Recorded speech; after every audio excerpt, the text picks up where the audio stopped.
ישנם שתי שיטות להסקת מסקנות, השיטה המדעית והשיטה הדתית. כדאי לדעת איזה תהליך עושה כל אחת מהשיטות. השיטה המדעית אוספת תחילה את כל הראיות, ועל סמך הראיות היא מסיקה מסקנות. עם המסקנות הקיימות בונים תיאוריה, ומה קורה אם יש תצפית שסותרת את המסקנה?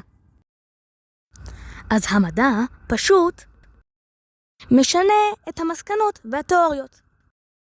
ישנה עוד שיטה להסקת מסקנות, השיטה הדתית.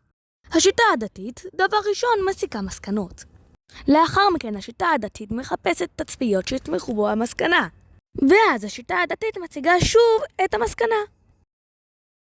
ומה קורה אם יש ממצאים שסותרים את המסקנה? אז פשוט מתעלמים. אם אהבתם, שימו לייק.